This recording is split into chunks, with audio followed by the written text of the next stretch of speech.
of coronavirus here in the United States. From the state dining room in the White House, here is President Biden. 19 cases. And I want to start by acknowledging how tired, worried, and frustrated I know you are. I know how you're feeling. For many of you, this will be the first or even the second Christmas where you look across the table, will be an empty kitchen chair there. Tens of millions have gotten sick. We've all experienced upheaval in our lives. But while COVID has been a tough adversary, we've shown that we're tougher. Tougher because we have the power of science and vaccines that prevent illness and save lives. And tougher because of our resolve. So that, let me answer some questions that lay out the steps the Vice President and I are taking to prepare for the rising number of cases experts tell us we can expect in the weeks ahead. First, how concerned should you be about Omicron, which is now the dominant variant in this country, and it happened so quickly? The answer is straightforward. If you're not fully vaccinated, you have good reason to be concerned. You're at a high risk of getting sick. And if you get sick, you're likely to spread it to others, including friends and family. The unvaccinated have a significantly higher risk of ending up in a hospital or even dying. Almost everyone who has died from COVID-19 in the past many months has been unvaccinated. Unvaccinated. But if you're among the majority of Americans who are fully vaccinated, and especially if you've gotten the booster shot, that third shot, you have much less reason to worry. You have a high degree of protection against severe illness. But because Omicron spreads so easily, we'll see some fully vaccinated people get COVID, potentially in large numbers. There will be positive cases in every office, even here in the White House among the vaccinated from Omicron. But these cases are highly unlikely to lead to serious illness. Vaccinated people who get COVID may get ill, but they're protected from severe illness and death. That's why you should still remain vigilant. According to our doctors, even if you're fully vaccinated, you should wear a mask when indoors and in public settings. Wearing a mask provides extra protection for you and those around you. And I know some Americans are wondering if you can safely celebrate the holidays with your family and friends. The answer is yes, you can. If you and those you celebrate with are vaccinated, particularly if you've gotten your booster shot. If you are vaccinated and follow the precautions that we all know well, you should feel comfortable celebrating Christmas and the holidays as you planned it. You know, you've done the right thing. You can enjoy the holiday season.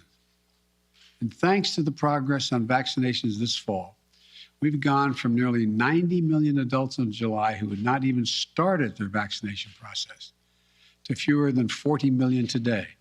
Still too many, but down from 90 to 40.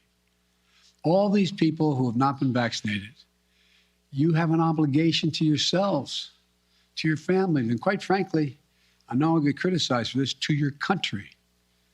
Get vaccinated now. It's free. It's convenient. I promise you, it saves lives. And I honest to God believe it's your patriotic duty. Another question folks are asking is, what can you do to make yourself and your family feel safer and be safer? The answer is simple. Get your booster shot.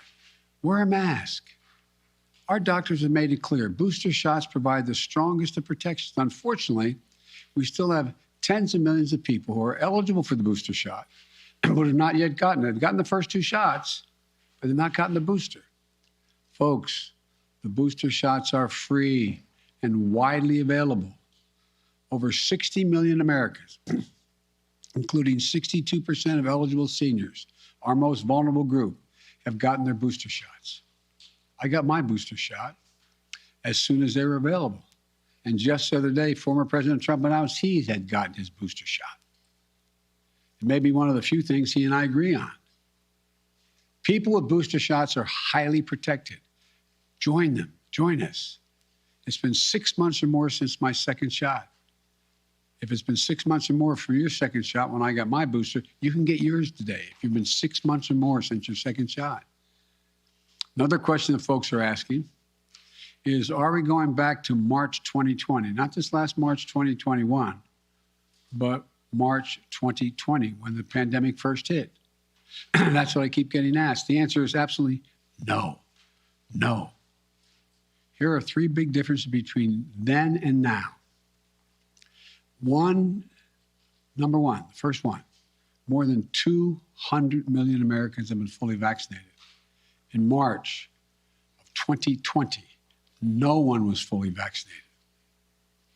What that means is today, a case of COVID-19 for fully vaccinated and boosted person will most likely mean no symptoms or mild ones similar to the common respiratory viruses.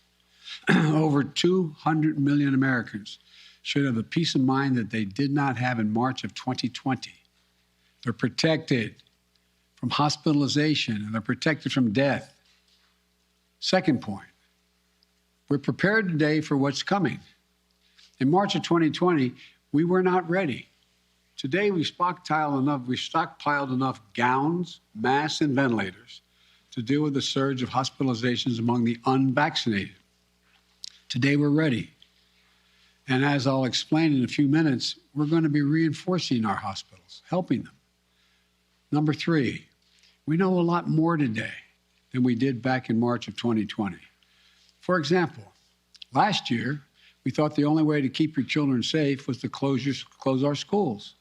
Today, we know more and we have more resources to keep those schools open. You can get 5 to 11-year-olds vaccinated, a tool we didn't have until last month. Today, we don't have to shut down schools because of a case of COVID-19. Now, if a student tests positive, other students can take the test and stay in the classroom if they're not infected, rather than closing the whole school or having to quarantine. We can keep our K through 12 schools open. That's exactly what we should be doing. So, folks, let me summarize. We should all be concerned about Omicron, but not panicked. If you're fully vaccinated, and especially if you got your booster shot, you are highly protected. And if you're unvaccinated, you're at a higher risk of getting severely ill from COVID-19, getting hospitalized, and even dying. So the best thing to do is get fully vaccinated and get your booster shot. And no, this is not March of 2020. 200 million people are fully vaccinated. We're prepared. We know more. We just have to stay focused. So that's where we stand. Now, let me tell you about the additional steps I'm ordering today to take on what is coming. I know you've heard a lot of this in the news already this morning. 3 weeks ago, I laid out a COVID-19 action plan for this winter that prepared us for this moment. Today, we're making the plan even stronger. First, we're setting up our vaccination and booster efforts. We're stepping it up significantly. In the past 2 weeks, we've seen the highest vaccination rates since last spring. And we aren't as vaccinated as a country as we should be, though. That's why we have added 10,000 new vaccination sites on top of the 80,000 sites that we already had in place. And even more will open in January.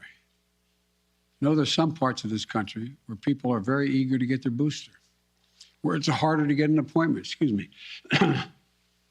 So starting this week, I'll be deploying hundreds more vaccinators and more sites to help get the booster shots in people's arms. I've ordered FEMA, the Federal Emergency Management Agency, to stand up new pop-up vaccination clinics all across the country where you can get that booster shot. We've opened, we've opened FEMA vaccination sites in Washington State and New Mexico recently as cases have increased. And today, I'm directing FEMA to stand up new sites in areas where there is a high demand. These steps are going to help us add more and more booster appointments and just over the next few weeks. I also want to say a word to parents. If your children are not vaccinated, please get them vaccinated. If you're a parent, understandably, who waited to see how the first shots went with other kids before getting your own kid vaccinated, you can stop waiting. 6 million children in our country, ages 5 to 11, are vaccinated. Get your children protected today, now. And for those parents out there who have a child that's too young to be vaccinated, that is under the age of 5, I know this can still be a scary time. But one thing you can and must do while we await vaccines for children under 5, get yourself fully vaccinated and boosted, as well as those around you, your children, your caregivers, your siblings. It's critical to mask up in public indoor places. We know that our youngest children have only rarely been impacted by serious COVID-19 cases, but they can be further protected if they're surrounded by vaccinated people. And again, to folks who are not vaccinated, you might think you're putting only yourself at risk, but it's your choice. Your choice is not just a choice about you. It affects other people. You're putting other people at risk. Your loved ones, your friends, neighbors, strangers you run into. And your choice can be the difference between life or death. The longer the virus is around, the more likely variants form that may be deadlier than the ones that have come before. Let me say again and again and again and again, please get vaccinated. It's the only responsible thing to do. Those who are not vaccinated are causing hospitals to become overrun again. I just spoke to the governor of New York. Every COVID-19 hospital means someone with a heart attack, cancer, or other serious illness may not get that bed and that life-saving care they need in the hospital. Look, let me give it to you straight again. Omicron is serious, potentially deadly business for unvaccinated people. Let me be clear. Thanks to the prior administration and our scientific community, America is one of the first countries to get the vaccine. And thanks to my administration and the hard work of Americans, we led a rollout that made America among the world leaders in getting shots in arms. But uptake slowed this summer as vaccine resistance among some hardened. Look, the unvaccinated are responsible for their own choices. But those choices have been fueled by dangerous misinformation on cable TV and social media. You know, these companies and personalities are making money by peddling lies and allowing misinformation that can kill their own customers and their own supporters. It's wrong. It's immoral. I call on the purveyors of these lies and misinformation to stop it. Stop it now. One of the other things that we know that has to be done is more testing. Because Omicron spreads easily, especially among the unvaccinated, it's critically important that we know who's infected. That means we need more testing. And on that score, we're now where we should be. Yes, we have over 20,000 free testing sites. Yes, we've used the Defense Production Act and spent $3 billion to greatly expand the number of at-home tests available for purchase online and at your local pharmacy. And yes, we made sure insurance covers the PCR tests you get in a hospital or at your doctor's office. But starting next month, private insurance will also cover at-home testing. So you can order a test online and get reimbursed. We're providing access to free at-home tests for those who may have insurance as well, may not have insurance, I should say, as well. But it's not enough. We have to do more. We have to do better, and we will. Starting this week, the federal government will set up emergency testing sites in areas that need additional testing capacity. Before Christmas, the first several of these federal testing sites will be up and running in New York City, with many more to come. This free testing is going to help reduce the waiting lines, the time you have to stand there, and sometimes it's an hour or more. We're going to continue to add federal testing sites where needed, so that if you want an immediate test, there'll be a place where you can go get it. We also need to do better with at-home testing. So I'm announcing today, the federal government will purchase $500 million, that's not million, billion with a B, additional at-home rapid tests with delivery starting in January. We'll be getting these tests to Americans for free. And we'll have websites where you can get them delivered to your home. We've arranged for it to be easier for you to find a free COVID testing site near you on Google. Just enter COVID test near me in the Google search bar, and you can find a number of different locations nearby where you can get tested. We're going to continue to use the Defense Production Act, as we did earlier this month, to make sure we're producing as many tests and as quickly as possible. The bottom line is it's a lot better than it was, but we're taking even more steps to make it easier to get tested and get tested for free. Next, we're preparing hospitals for what's coming. Those 40 unvaccinated adults have a good chance of getting COVID-19, and some of you will get very sick. That'll mean hospitals are going to get extremely stressed again, both in terms of equipment as well as personnel to care for those who get sick. That's why my administration has stockpiled and pre-positioned millions of gowns, gloves, masks, and ventilators. We call it PPP. We're ready to send them immediately to any state that needs more. In addition, I've directed the Pentagon to mobilize an additional 1,000 troops to be deployed to help staff local hospitals and expand capacity. That's 1,000 military doctors, nurses, and medics. We've already started moving medical teams. They've already landed in Wisconsin and Indiana this week. This is on top of 300 federal medical personnel that are now on the ground, having deployed since we learned about Omicron. Look, while we know staffing is the biggest need for hospitals, some may need more beds as well. We're prepared. I've directed FEMA to activate the National Response Center and begin deploying teams now to provide additional hospital beds. We'll begin to construct emergency capacities near hospitals, in parking garages, and nearby buildings to be ready if needed. And the federal government is paying for all of this, period, all of it. Further, FEMA will deploy hundreds of ambulances and EMS crews so that if one hospital fills up, we can transport patients to beds elsewhere. This week, we'll send dozens of ambulances to New York and Maine because the COVID is spreading very rapidly to help transport patients. Our doctors, nurses, hospital staffs have gone above and beyond during this pandemic. The strain and stress is real. I really mean it. It's real. And we'll have their backs, though. We have to let them know we have their backs. Finally, we're making sure that COVID-19 no longer closes businesses or schools. Last week, the federal court reinstated my administration's vaccination or test. The vaccination or test rule for businesses with more than 100 employees.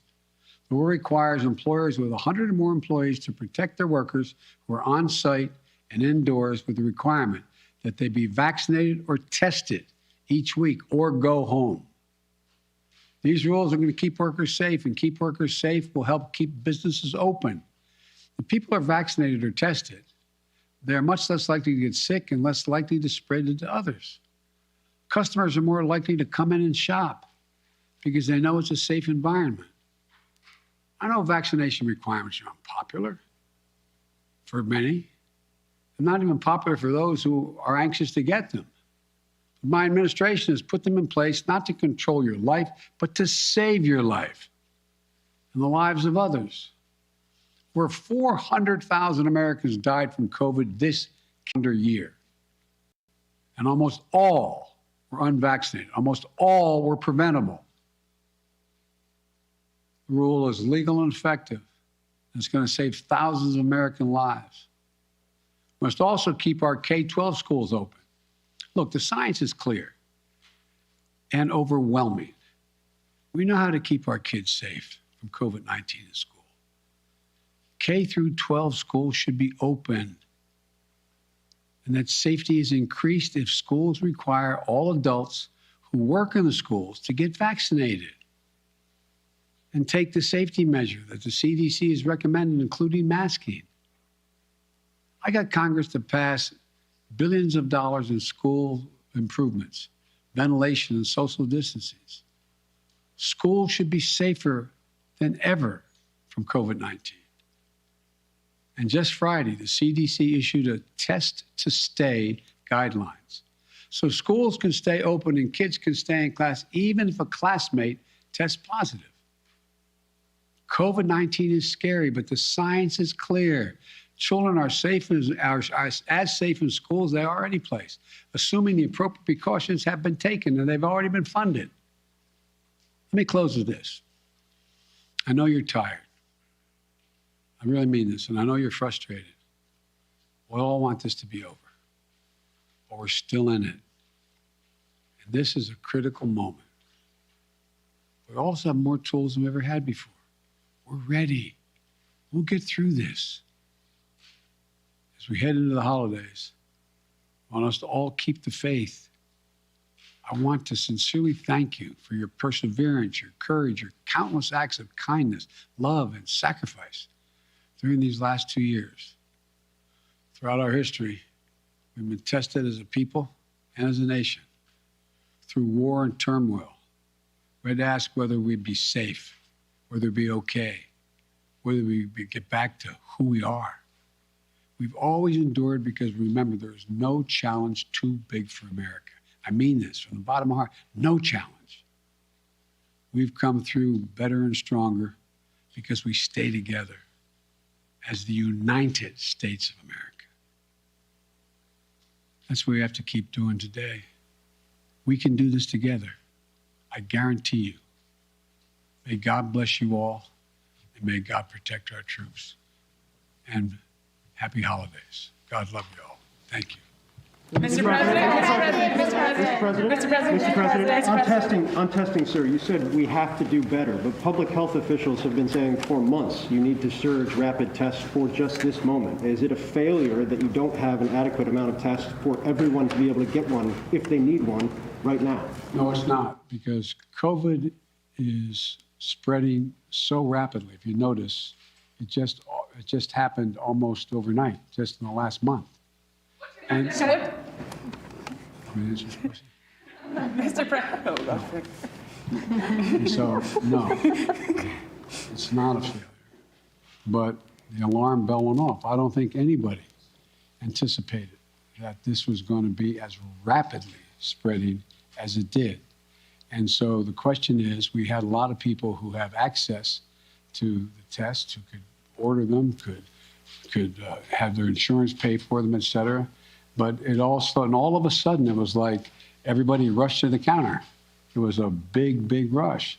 And I knew that was coming. So what I tried to do is meet with the companies and use the Defense Production Act to get 500 million more tests and figure out how to get them to their homes, get them on the shelves in the store. I mean, so that's what it's all about. Yes. Mr. President, what's your message to Americans who are trying to get tested now and who are not able to get tested and who are wondering what took so long to ramp up testing? Come on, what took so long? I'm hearing that from people who are trying to get tested now before the holidays. Well, what took so long is it didn't take long at all. What happened was the Omicron virus spread even more rapidly than anybody thought. If I had told you 4 weeks ago that this would spread by a day-to-day basis, it would spread by 50, 100%, 200%, 500%. I think you would have looked at me and said, Biden, what are you drinking? But that's what it did. Now, we don't know what's going to happen from here. It looks there's some evidence that in South Africa, where a lot of this started, that it's dropping off quickly, too. We don't know. But I do know that we're not going to be in a position, like I said, when we were having a problem with masks and gowns and the like. I said, I promise you. Remember the criticism? I got questions from some of you. Why are you still paying for all these masks and gowns? Why are you stockpiling this? Because we don't know. Turns out we're going to need them. In the back, and then. Does it work, sir? And will you reverse the travel ban now that Omicron is so prevalent here in the U.S.? I'm considering reversing. I'm going to talk with my team in the next couple of days. Look, remember why I said we put the travel ban on. is to see how much time we had before it hit here so we could begin to decide what we needed by looking at what's happening in other countries. But we're past that now. And so it's something that is being raised with me by the docs, and I'll have an answer for that soon. President, You talk often about the importance of keeping your word of trust.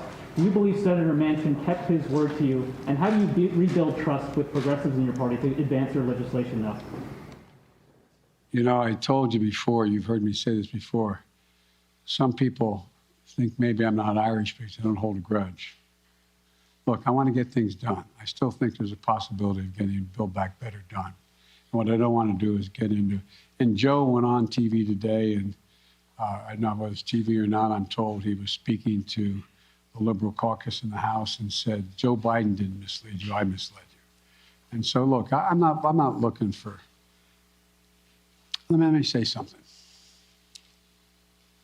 You saw what happened yesterday. All the talk about how my Build Back Better plan was going to increase inflation, going to cause these debts and all the like. What happened? Goldman Sachs and others said, if we don't pass Build Back Better, we're in trouble because it's going to grow the economy. And without it, we're not going to grow. And what happened? Stock prices went way down. It took a real dip. If you take a look, everybody thinks because I quoted 17 Nobel laureates saying this is going to help inflation.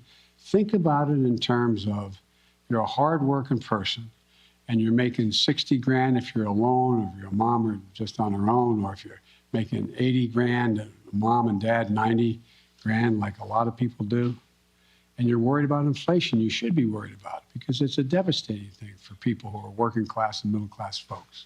It really hurts. Where is most of the cost now? The cost is finding in gasoline, even though I was able to bring it down 12 cents a gallon, will come down more, I believe. We talked about what the cost in food prices going up, et cetera. But look what's in Build Back Better.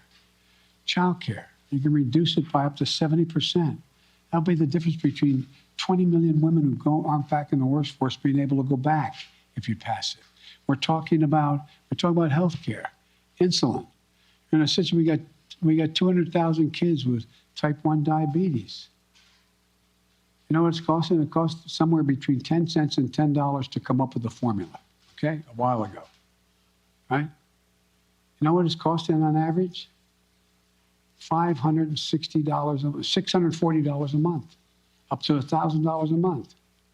What do you do if you're a mom and a dad working with minimum wage, busting your neck? You look at your kid, and you know if you don't get that vaccine for him, if you don't get that drug for him, if you don't get be able to take that, what happens? They're likely to go in a coma, maybe die. Not only do you put the kid's life at stake, you strip away all the dignity of a parent looking at their child. I'm not joking about this. Imagine being a parent, looking at a child, and you can't afford. You have no house to borrow against. You have no savings. It's wrong. But all the things in that bill are going to reduce prices and cost for middle class and working class people. It's going to reduce their costs. What's inflation? Having to pay more than the money you have because things have gone up. Well, bring down all those costs across the board, from child care to a child care tax credit. But I'm not supposed to be having this press conference right now. Mr. President, did Senator Manchin break his commitment to you? When you announced the framework, the White House says that all 50 senators were believed to get behind it, all 50 Democratic senators. So did Senator Manchin break his commitment to you? Senator Manchin and I are going to get something done. Thank you.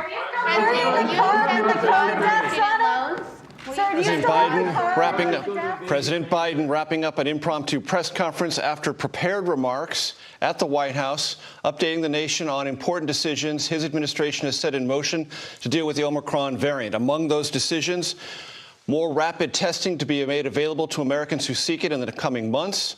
There will be more vaccination sites, across the country, and there will be some deployment of federal doctors to help those hospitals currently or soon to be overwhelmed by patients suffering from coronavirus-related illnesses. I want to bring in our correspondent and political correspondent, Ed O'Keefe, on the North Lawn of the White House. Ed, a couple of thoughts. One on where the White House finds itself. The president said he knows the country is tired. He knows the country is frustrated. To quote him directly, we're still in it. What's the White House mood about this turning point, if it is one? And secondly, it struck me that twice in his remarks, the president raised someone he doesn't speak of very frequently, former President Trump, to say he was boosted and to praise him for saying so, and to give his administration credit for creation of the vaccines in the first place. Please go ahead. That point, especially, Major, good to see you, was the one I hadn't heard before, crediting the Trump administration for getting the ball rolling on vaccinations, and then noting what former president said this week at an event with supporters in Dallas, that he was vaccinated and boosted. He got booed by a few people in the crowd, but he made the point, look, we started this. It was a success. Why not take advantage of it? And that is a message that the current president apparently agrees with the former president on. One big thing you heard today, the president was a bit more direct, a bit more stark with those who are refusing or deciding not to get vaccinated, saying, you may get this and you may die. That is an amplification of a message that many of his medical advisors and fellow Democrats have been saying he should take, that he should be delivering to the country, arguing that at this point, given that most of the infections, most of the deaths are among people who aren't getting shots, they need to be called out for it. Notably, people like the governor of Colorado, Jared Polis, has done this. Some of the president's medical advisors have been pushing him to say it that way. He will get criticism for it, but the White House believes the more accurate or the more straightforward he is with people who may be on the fence about this, the more likely he is to convince them. And they'd also point out that since word of Omicron started back around Thanksgiving, booster shots vaccinations have increased. One other big question, though, testing. How will they be rolled out across the country? How reliable will be the online ordering system? How quickly will they get to Americans? We asked those questions to the White House press secretary a little while ago. She admitted they don't have those answers yet. But watch for those answers, because if there are problems with that rollout, it will create even more problems for this White House as they try to manage the pandemic. Key logistical details to come. Ed O'Keefe, thank you so much from the North Lawn of the White House. CBS News medical contributor David Agus joins us. Doctor, I want to ask you, the president was asked twice, was it a failure to not have this push for more testing sooner? The president's answer is, well, we couldn't have anticipated this, then an alarm bell went off. From your vantage point, is that accurate? No, I mean, there are two components to testing. One is the at-home testing, and certainly we are very, very shy of the number we need in this country. 500 million is nowhere near at need. That's 1 or 2 per American. People need to be tested on a weekly basis. So we are very shy there, and we did not prepare enough. And in terms of the molecular test, the PCR test, there is a shortage of reagents across the country, and that is certainly limiting tests. You couple that with centers have closed when COVID numbers went down, and there are very long lines.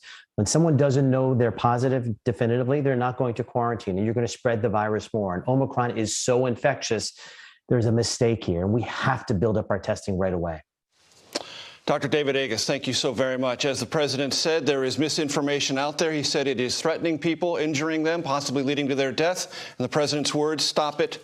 Stop it now. Our coverage on all of this will continue on our streaming network. That is CBSN, your local news, and tonight on the CBS Evening News. This has been a CBS News special report. I'm Major Garrett in Washington. Good day. For news 24 hours a day, go to cbsnews.com.